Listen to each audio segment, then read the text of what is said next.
আজকের এই সাইমন যে জিনিসটা সাজাইছে এটা দেখে আমার সেই জুলাইয়ের কথা মনে পড়তেছে।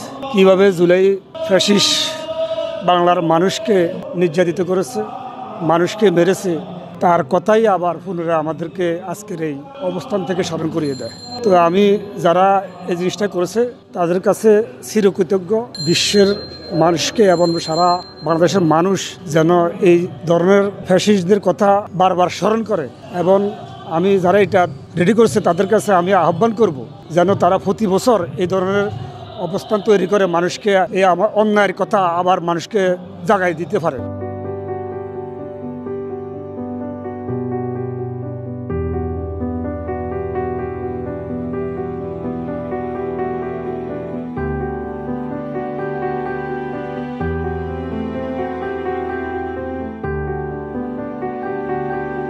আমি যখন প্রবেশ করেছি এখানে তখনই আসলে আমার মনটা ভরে গেছে, কারণ একটা এরকম একটি আয়োজনের প্রবেশাগার যেটা দরজা, সেটা যে এত সুন্দর হতে পারে পুরো ৩৬ জুলাইয়ের আবহটাকে। এই যে আমি এখন যেখানে দাঁড়িয়ে রয়েছি শহীদদের প্রতীকী কবরস্থান, এখানে প্রতিটি বিভাগের, বাংলাদেশের সবকটি বিভাগের কবরগুলোকে যেভাবে শহীদদের তালিকা করা হয়েছে আসলে এটা চিন্তার বাইরে।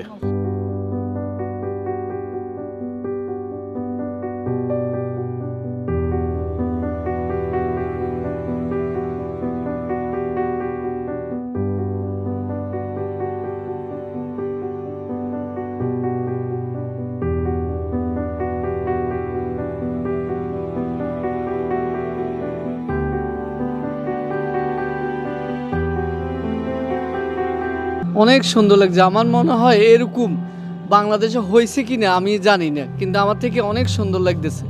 মানে দেখি মুগ্ধ, ইচ্ছে করে না যে এখান থেকে যাই। দেখেন আমার পিছনের এটা, আমার সামনের এটা মানে দেখার মতো এমন কোনো ব্যক্তি নেই যে দেখে বলবে না যে সুন্দর হয় নাই।